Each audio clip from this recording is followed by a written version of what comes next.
Rüyada ev görmek. Rüyada ev görmek, rüya yorumcularının ve psikologların sıkça karşılaştığı önemli sembollerden biridir. Ev, genellikle kişinin iç dünyasını, güvenlik ihtiyacını, aile yapısını ve bilinçaltındaki düşüncelerini simgeler. Rüya içerisinde görülen evin durumu, şekli, büyüklüğü ve hatta evin bulunduğu ortam bile rüyanın anlamını büyük ölçüde etkiler. Rüyada ev görmekle ilgili derinlemesine bir analiz yaparken çeşitli olasılıkları ve bu olasılıkların rüya sahibine ne anlam ifade ettiğini ele almak faydalı olacaktır.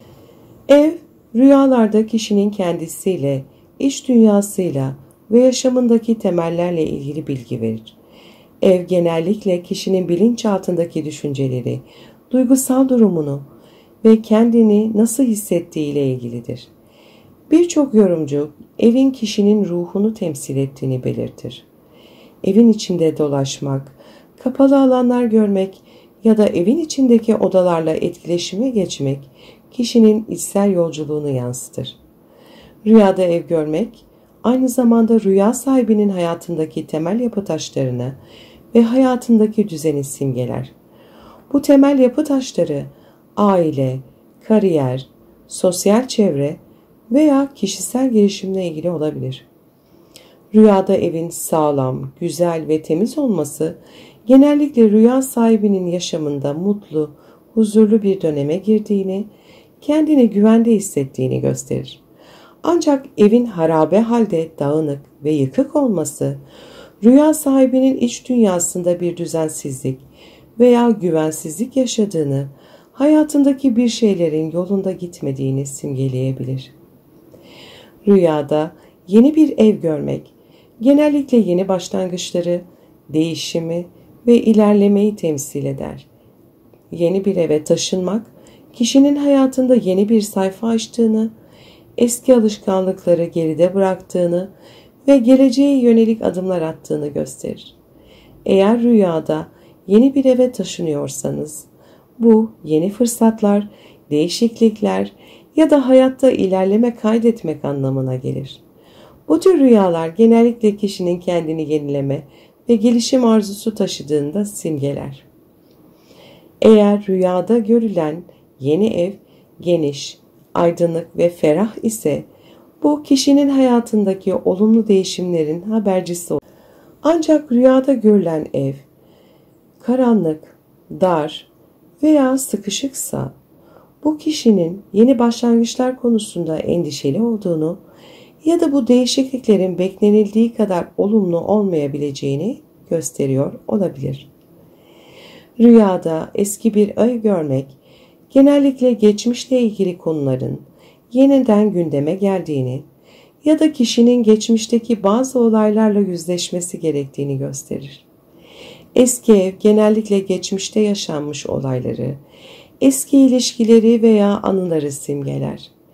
Eğer rüyada görülen eski ev, rüya sahibinin çocukluğundan kalma bir ev ise, bu kişinin geçmişine, çocukluk dönemine ve aile bağlarına olan özlemini simgeleyebilir. Eski evin bakımsız, harabe veya yıkılmak üzere olması, kişinin geçmişte yaşadığı bir travmanın ya da çözülmemiş bir sorunun hala etkisini sürdürdüğünü gösterebilir. Bu tür rüyalar genellikle kişinin geçmişteki olaylarla barışması gerektiğini, bu olayların bilinçaltında hala bir yer tuttuğuna işaret eder.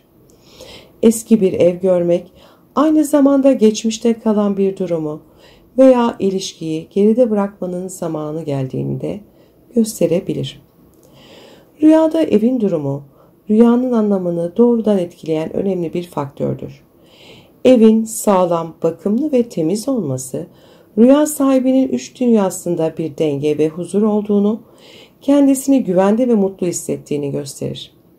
Bu tür rüyalar genellikle kişinin hayatında bir düzen ve istikrar olduğunu, duygusal anlamda da güçlü bir dönemden geçtiğini simgeler.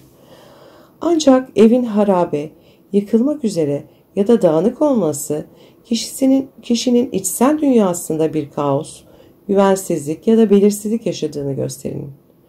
Evin yıkık veya zarar görmüş olması, hayatınızda bir şeylerin kontrolünüzden çıkmış olabileceğine ya da duygusal olarak zor bir dönemden geçtiğinize işaret edebilir.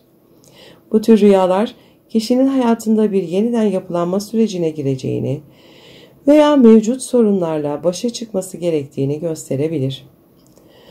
Rüyada evin içindeki odalar da rüyanın anlamını derinleştiren önemli unsurlardan biridir. Her oda farklı bir yaşam alanını ya da duygusal durumu temsil edebilir. Örneğin rüyada bir yatak odası görmek genellikle kişinin özel hayatıyla, romantik ilişkileriyle veya içsel dünyasıyla ilgili bilgi verir. Yatak odasının düzeni, rahat olması kişinin özel hayatında huzurlu ve mutlu olduğunu gösterebilir. Ancak yatak odasının dağınık, karanlık ya da rahatsız edici olması kişinin romantik ilişkilerinde veya içsel dünyasında bazı sorunlarla karşı karşıya olduğunu gösterebilir. Rüyada mutfak görmek genellikle kişinin beslenme alışkanlıkları, ailevi bağları ya da yaşamındaki temel ihtiyaçlarıyla ilgili olabilir. Mutfak aynı zamanda kişinin üretkenliğini, yaratıcılığını simgeler. Mutfakta yemek pişirmek, kişinin hayatında üretken bir dönemde olduğunu, yeni fikirler geliştirdiğini ya da aile bağlarını güçlendirdiğini gösterebilir. Rüyada banyo görmek ise arınmayı ve temizlenmeyi simgeler. Banyoda duş almak ya da yıkanmak, kişinin duygusal anlamda arınma sürecine girdiğini, eski ve olumsuz duygulardan kurtulduğunu gösterebilir. Banyo aynı zamanda kişinin kendisiyle barışma ve içsel huzura ulaşma çabalarını simgeler. Rüyada ev satın almak genellikle yeni bir başlangıç yapma, hayatta ilerleme, kaydetme ya da yeni sorumluluklar alma isteğini simgeler. Bu tür rüyalar genellikle kişinin hayatındaki hedeflerine ulaşma yolunda önemli adımlar attığını ya da atmak üzere olduğunu gösterir. Ev satın almak aynı zamanda kişinin kendine güvenini ve hayatındaki düzeni de simgeler. Rüyada ev satmak ise genellikle bir dönemin sona erdiğini ya da hayatınızda bir şeylerden vazgeçmeniz gerektiğini simgeler. Bu bir ilişkinin sona ermesi, bir işin bitmesi ya da hayatınızdaki bazı sorumluluklardan kurtulma isteğiyle ilgili olabilir. Ev satmak bazen kişinin duygusal anlamda bir şeyleri geride bırakma ve yeni başlangıç yapma ihtiyacını gösterebilir. Rüyada evi temizlemek genellikle duygusal ve zihinsel arınmayı simgeler. Evi temizlemek kişinin hayatında bir şeyleri düzene sokma, geçmişteki olumsuzlukları geride bırakma ve bir başlangıç yapma isteğini gösterir. Bu tür rüyalar genellikle kişinin hayatındaki fazlalıklarından kurtulma, kendini yenileme ve duygusal olarak arınma sürecine girdiğini simgeler. Evi temizlemek aynı zamanda kişinin hayatındaki kaosu kontrol altına alma çabasında simgeler.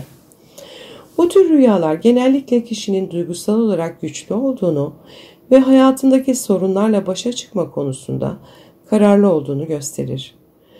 Rüyada evden çıkmak ya da kaçmak genellikle kişinin hayatında bir şeylerden kaçma isteğini simgeler. Bu bir sorumluluktan, bir ilişkiden ya da bir durumdan kaçma arzusuyla ilgili olabilir. Evden kaçmak genellikle kişinin hayatında bir baskı hissettiğini ve bu baskıdan kurtulma çabasında olduğunu gösterir. Eğer rüyada evden çıkarken huzur hissediyorsanız, bu hayatınızdaki bir durumdan özgürleştiğinizi ve bu durumun sizi artık etkilemediğini gösterebilir. Ancak evden kaçarken korku ve panik hissediyorsanız, bu hayatınızdaki bir durumdan kaçmaya çalıştığınızı ancak bu durumun sizi hala etkilediğini gösterebilir. Rüyada ev görmek kişinin içsel dünyasını, güvenlik ihtiyacını, duygusal durumunu ve hayatındaki temel yapı taşlarını simgeleyen güçlü bir semboldür.